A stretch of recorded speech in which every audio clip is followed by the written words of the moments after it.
Hi, welcome. It is week three, and this is our live session for week three. I'm Professor Bobo, and this week we are talking about chapter five, Teach Them Well, and we'll be talking about social emotional learning and the importance of creating your MTSS system with social emotional learning. Also, this week, I just want to remind you that you have one discussion board due this week, as well as your implicit bias assignment. Okay, so I'm going to begin with talking about our social emotional learning.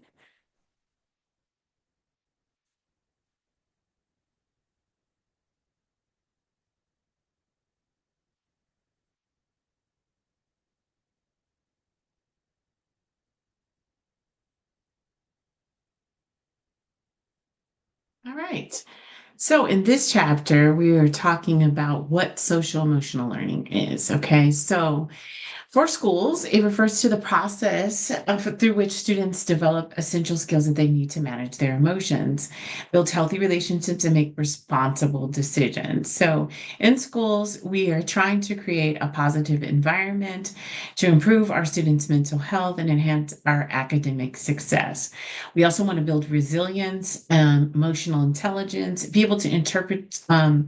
Have developed interpersonal skills which are critical for overall development and helping us to be excellent in society overall.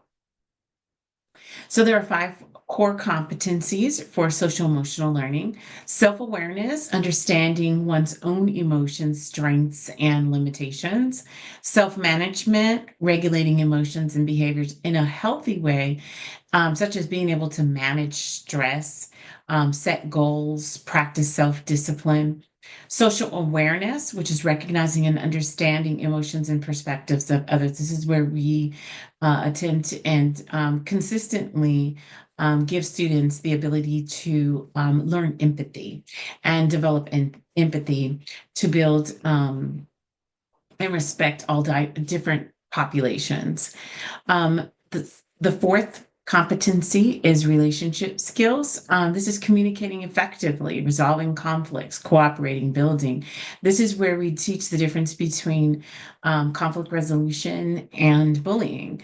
Bullying does exist. So, what we are trying to do is equip our students with skills to address conflict resolution and be able to solve problems so that, and then it's very clear the difference between a conflict and an actual bullying. And then making responsible decisions and making choices that are ethical, constructive, and contribute to the well being of oneself and others in a community or in an organization. So these are lifelong skills that we're teaching our students. So, as you've been hearing about multi MTSS, which is multi-tiered systems of support, and all of the school districts are moving towards this. It's usually a 3-year long process where people are building their MTSS um, area. So right now, Hawthorne School District, where I am, is in the process of they're on year two of creating this MTSS system. At the end of the development of our multi-tiered systems of support, what we hope to have accomplished is having handbooks that tell you exactly what you need to know about all of our departments: the counseling department, the mental health department, the academic department. So and how these systems support one another and how one can't be without the other. So this is a footprint or a blueprint rather of how the school district runs. And so we can give this to a new employee and we say, this is what you do in this situation, right? And so, what we're doing is creating these systems of support to be able to give every student everything. So that's where you see the word all means all. So we'll have a strong administrative leadership. So we have our district section of MTSS. So what happens at the district level? And our handbook will describe exactly what happens at our district level. Integrating our educational framework. So exactly our academics. What does it mean from K all the way to 12 in language arts, math, science, all of the different departments, okay? Family and community engagement, like how do I get involved in the schools? How do I get involved in the elementary schools? How do I, as a parent, how do I connect with, as a community partner? How do I connect with that district? So anyone can come on ask that question and we can give them the handbook.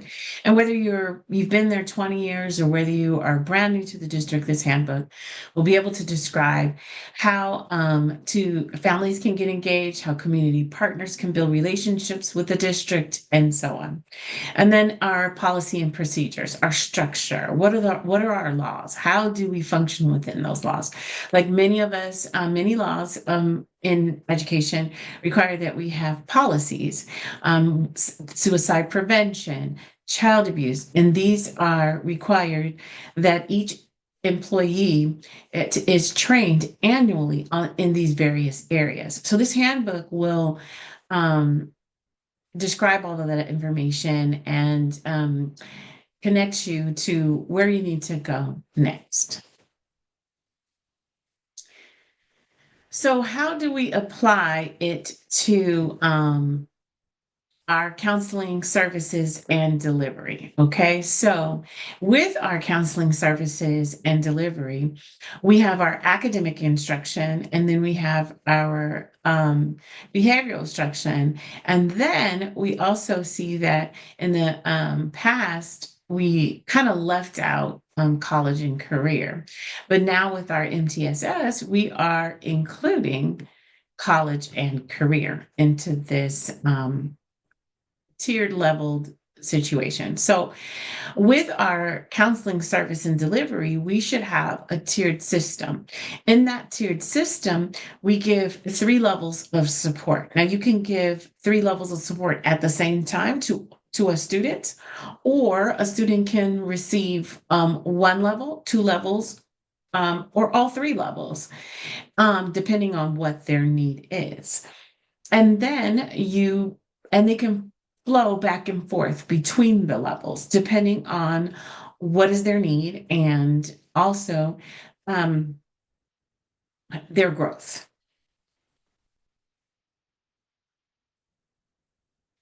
So the multi-system of supports, it aligns with our ASCA model in the delivery aspect. And we are making sure that we have all 3 levels. So as you can see in Tier 1, we're talking about a district core curriculum for school counseling, individual and student planning for grades 6 through 12, and district and school-wide activities for those grades as well. And then we have for tier 2, we kind of pare it down to a small group or individual services, or even maybe referral to outside agencies, and then consultation and collaboration with our community partners. In our tier 3s, we might have individual. We might also have small group at this point as well. And then referral to outside agencies for additional supports with our counseling delivery system. So with our multi-system, it promotes equity. Equity is what we are trying to ensure that everybody receives. And I know with equity seems to be not the word of choice through our new presidency, but we do want to make sure that we continue to provide equity. What equity means is just that every student needs something different. So when that student needs it, we want to be able to provide it for them so that they get the same opportunity in education, which we talked about in our first session about the opportunity gap. If the students are coming with a deficit, we want to first give them what they need so that they can meet the needs, the next set of goals that are established for them academically, emotionally, um, and behaviorally, and to be successful. Okay. So it's systematic, then random. It's a delivery of service that helps to ensure that students are equitably served. It's an effective system that enables all students to receive instruction, individualized student planning, and school-wide programs and activities. And the students receive support according to demonstrated data. Now, that's something that has always been a part of counseling services. However, in the past, I think we triaged more so. If I go back to my first years, we were triaging more so and not as effective. So, what we want is to use the data as we have progressed. We're collecting more and more data academically, emotionally, and we're not utilizing the data through our PBIS, through our surveys, through our teacher surveys, our parent surveys, to see what are the needs of the students in our student surveys. Okay. And then we want to equip our counselors to access the services that are being delivered and to whom. So now we have a more prescribed way of how we're delivering our comprehensive school program.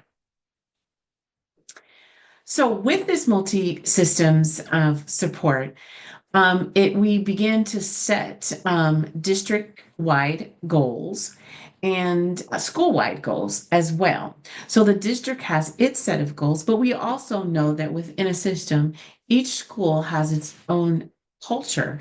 So one school may not be where another school is within that same district. So the goal is for them to meet the school-wide goal or the district goal. However, they may take a different path based on their culture, their background, and their individual need. So in our LCAP and our school plan, which is the SIP, which you used in your last assignment last week, this helps us to set goals for, okay, this is what the data said last year after the students took the state testing. And then now, what are we going to do to improve that? And did we meet our goals? And if not, what goal is attainable for us based on our scores academically, based on our programs, based on our school-wide culture. And these are SMART goals that we have set within our school plan. Some examples could be increasing high school graduation rates from 1% to another, decrease in suspension rates, that's your culture. And then and then there's plenty of other examples. And you kind of talk to your school counselor when you did your first assignment, or someone in the district that gave you access to data. Who was the group that needed the most support and why? And what did the data say about them?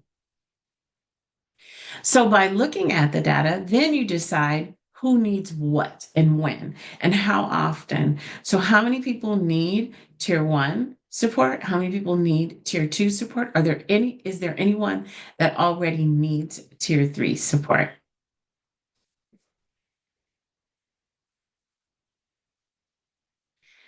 So it has an overarching purpose. It enables school counselors to better have a better impact on student success and demonstrate that impact through the use of data. So we're not guessing anymore. When we're providing a service, we're not just saying, oh, this teacher said this or this person said that, but we're actually collecting the data. The teacher will look at how many referrals she's done. And if she's done 17 referrals in 1 month on um, peer relationship issues, well, there's her data. She can say that we've had an uptake on that information. And so therefore, I might need classroom lessons, which would be a tier one support.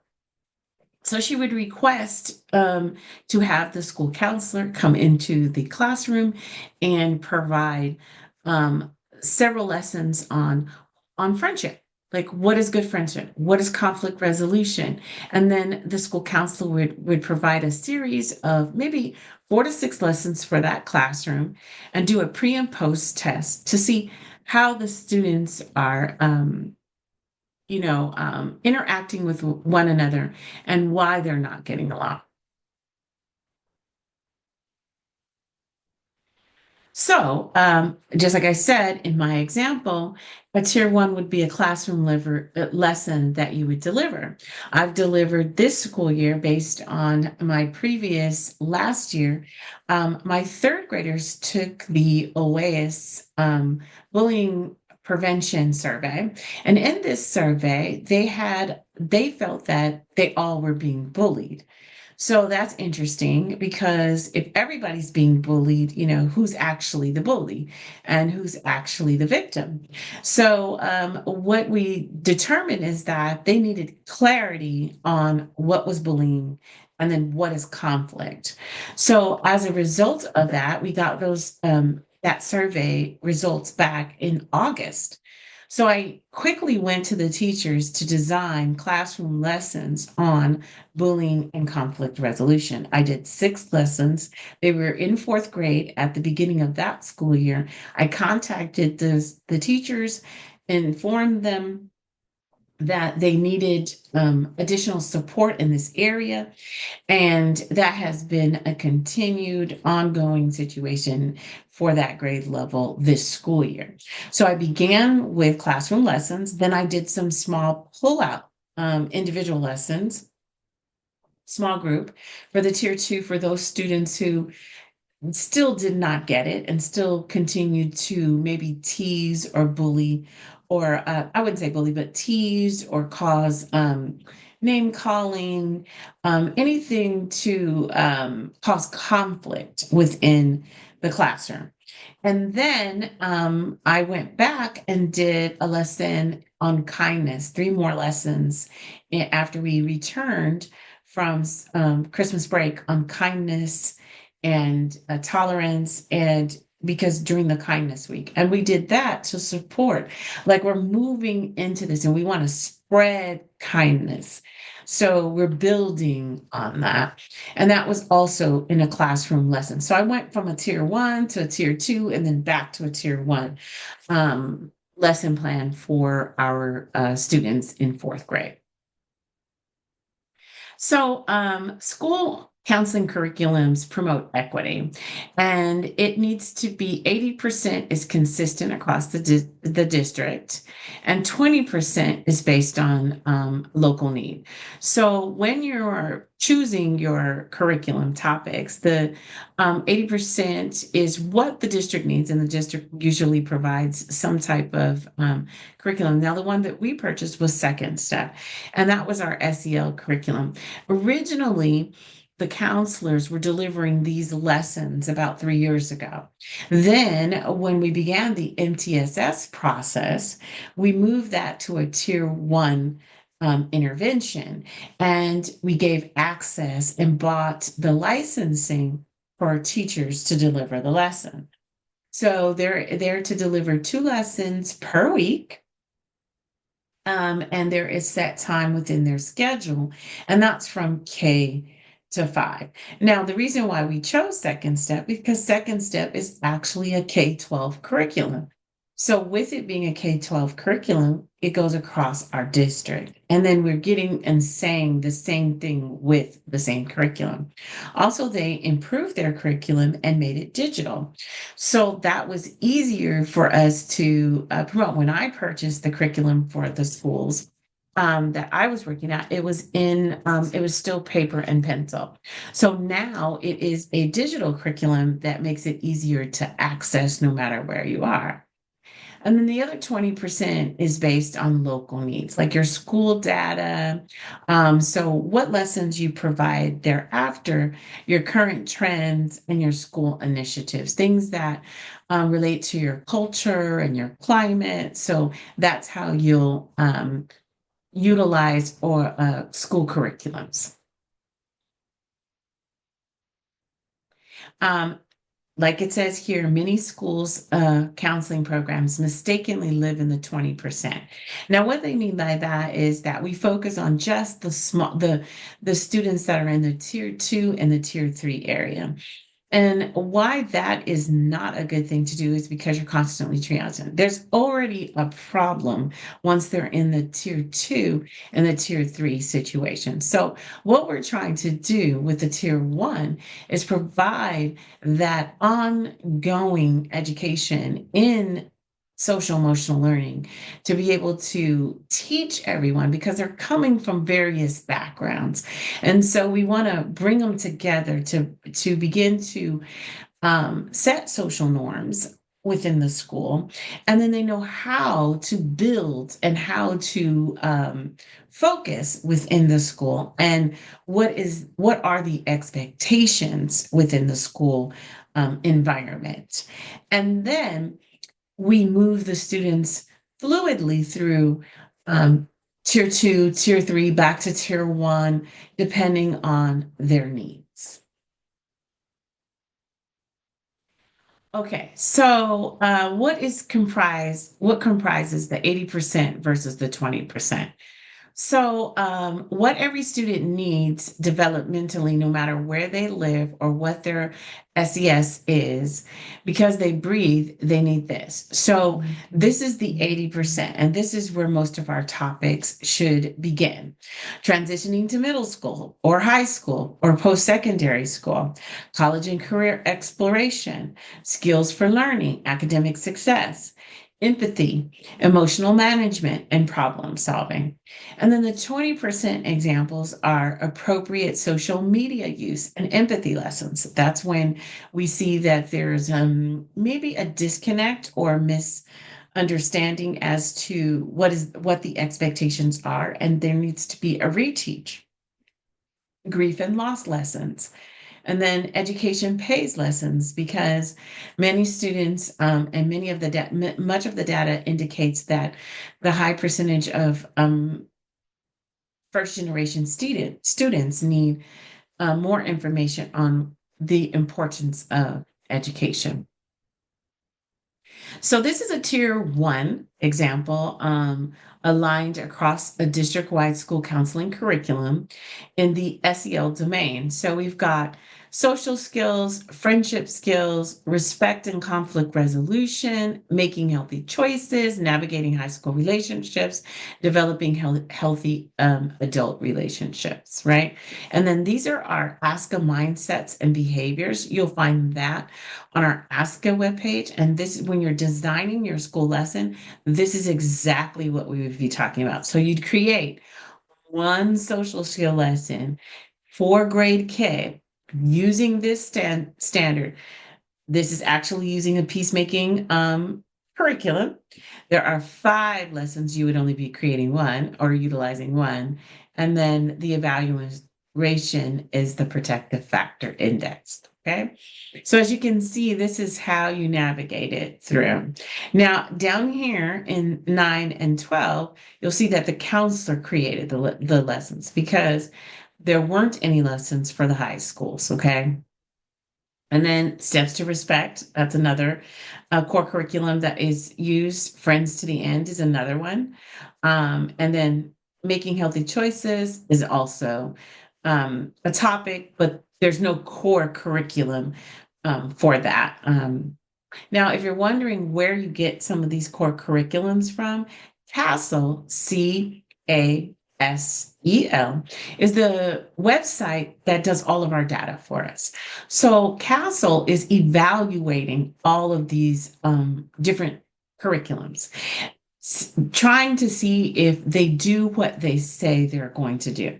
And this is how you go about selecting because they've done all the work. So if you need something that's evidence-based before you purchase it, or before your district will allow you to purchase it, you want to go to CASEL because CASEL is where they have done all the work for you. And they tell you how long it's been in existence, if it's getting the results that they state that they want to get. And so that way, when you're purchasing this expensive curriculum, is it working?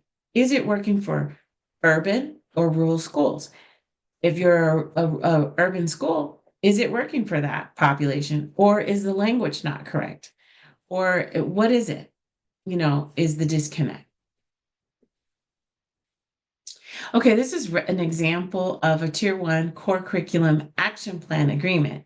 So this is a process that you would use for your counseling program as you're attempting to go ahead and try to get that counseling program together.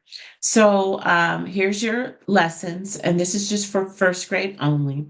This is your curriculum. So when you're doing your actual lesson plan, these are the things that you're going to place in the lesson plan template. Here's the slide presentation. The students will identify jobs, so on and so forth. When, May to March. Here's the ask a mindsets. The number of students that you plan to present to, attitudes, knowledge, and skill to be measured, achievement related data to be put here. Okay. So this is just, for first grade, what they planned out to do throughout the year, August through September, February through April, March through May. Here's a secondary example of the same. And this is also a tier one curriculum.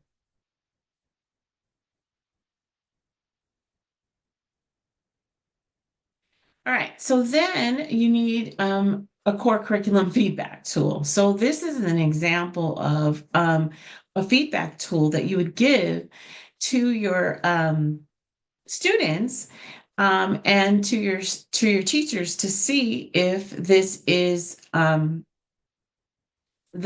you getting the results that you wanted from your classroom lessons, okay?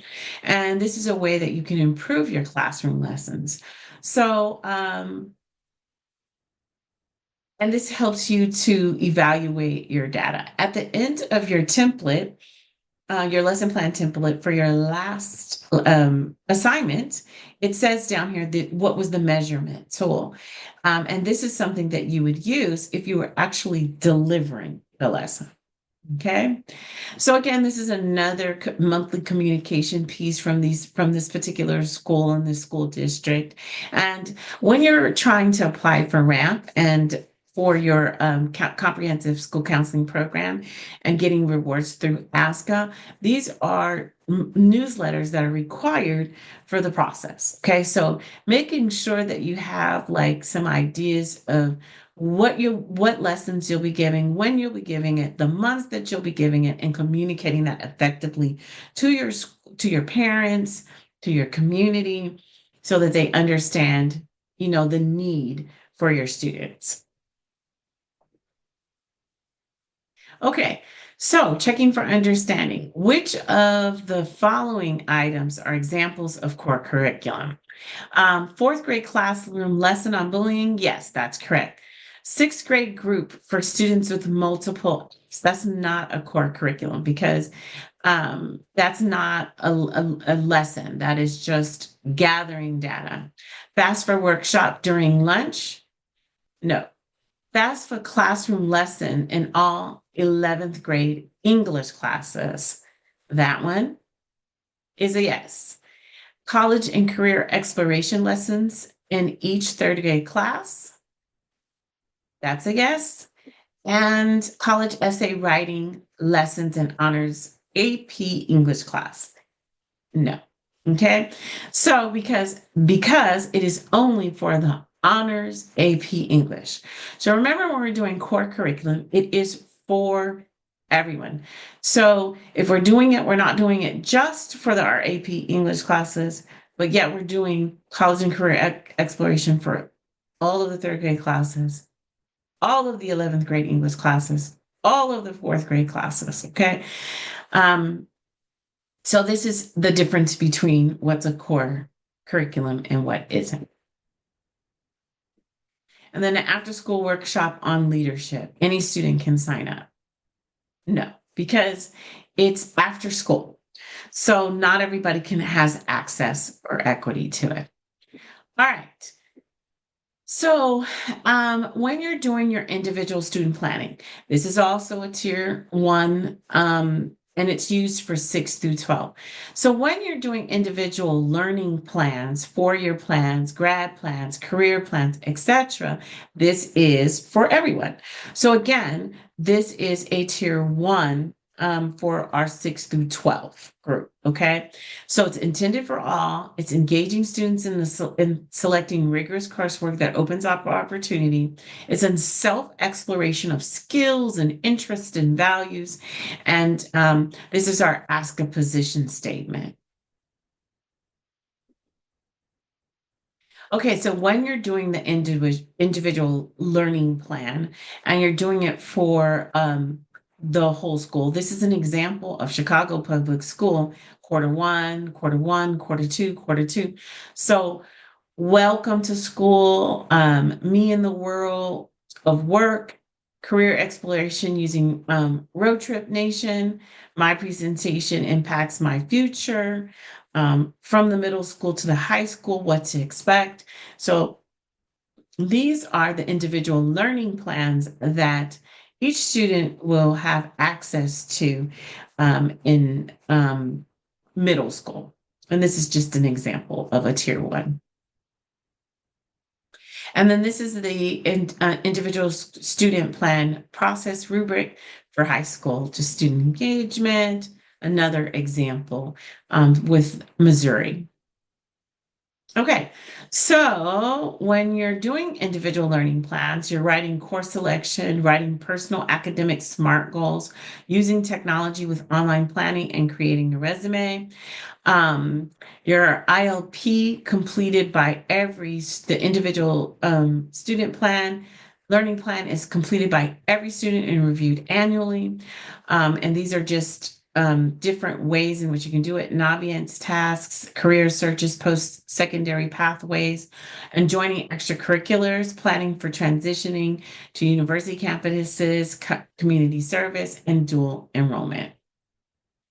And then that hits our 3 domains: academic, college and career, and then social emotional. All right. So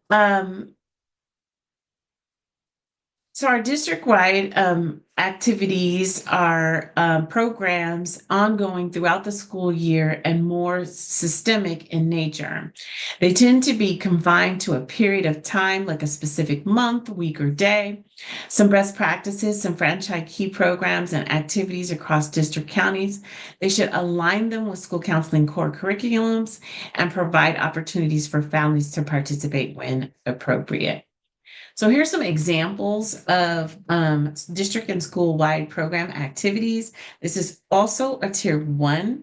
So transitioning to elementary, middle, high school, and then post-secondary orientations. We have Jumpstart for our kindergartners. And so they sign up to come for half of a day just to kind of familiarize themselves with the campus, sit down. I lead that. The first day, the parents have to stay for like throughout the 2 hours to listen to all of the information that we have so they can be set up to be successful within the school system, so they know where to find our calendar, where to report absences, our telephone number, how we communicate. All of those things are given to them.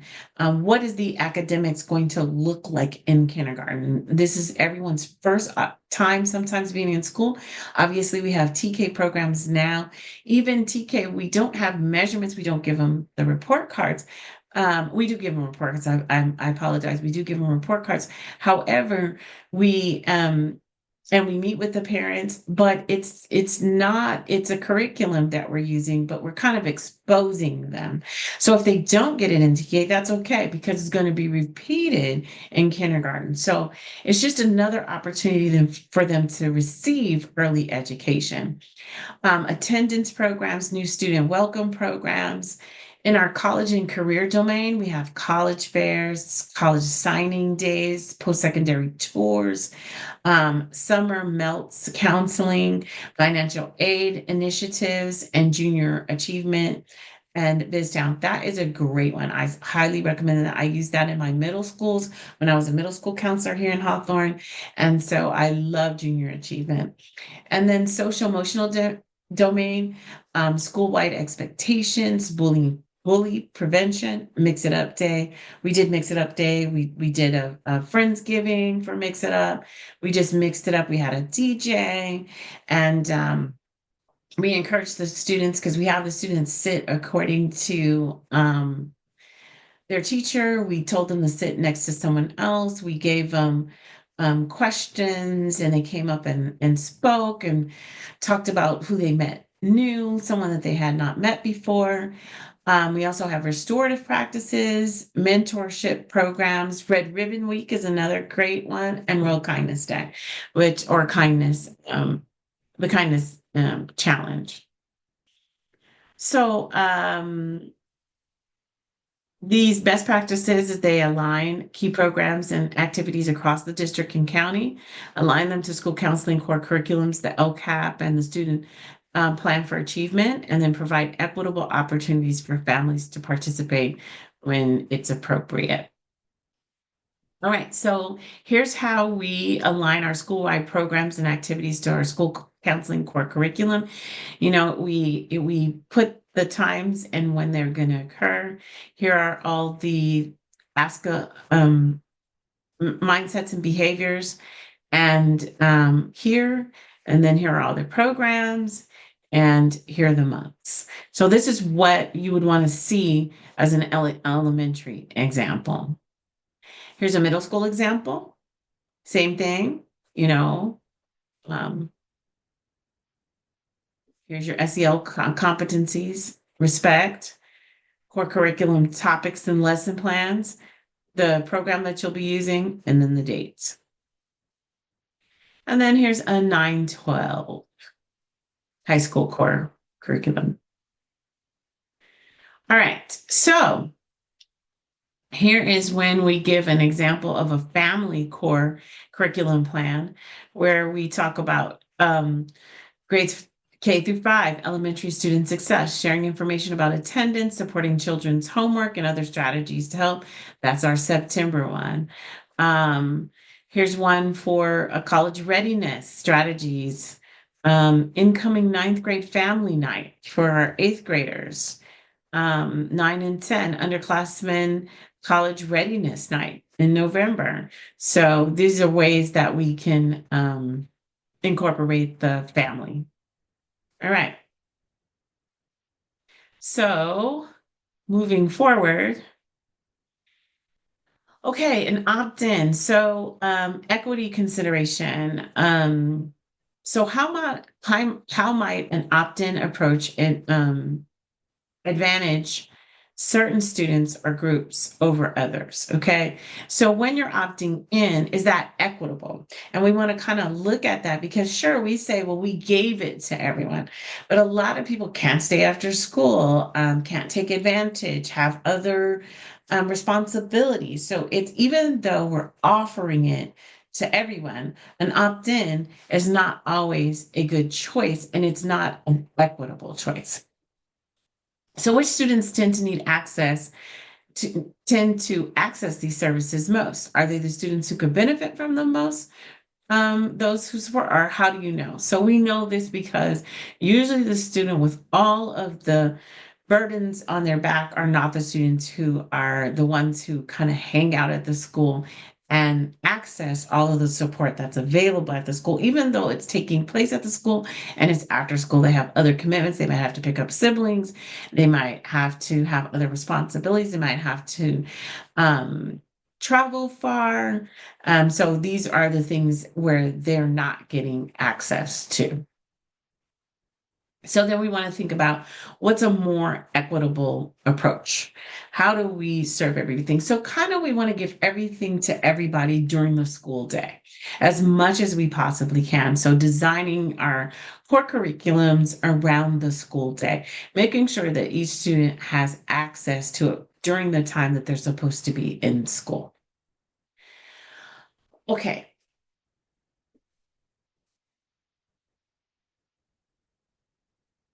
All right. So what we're going to do next is talk about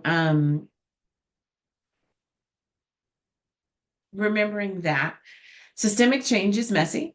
And this is what we think success looks like, but this is what it really looks like. So nothing is a straight line. And when you're building your school comprehensive school counseling program, or when you join a district where one exists, maybe it has not been as effective. So, your job coming in as a new counselor would be to help make the change. Is everybody getting what they need? And reviewing this. And I'm hoping that this guide will allow you to be able to take a look at the school where you are currently doing your field work and asking yourself some of these questions. Who's marginally, the marginalized population? Who's the group that doesn't get access to most of the materials? Who's the group that's the lowest? And how do you build them up academically, social emotionally, etc.? Um, so from there, we just want to remember that our programs have tier one. So I talked a lot about tier one. In our next session, I'll talk about for week 5, I'll talk about the tier 2 and 3 supports for SEL, for our MTSS, and seeing how those are different. And that'll help us to design the one lesson that you have as an assignment towards the end of the course. All right. Thank you so much and have a good evening.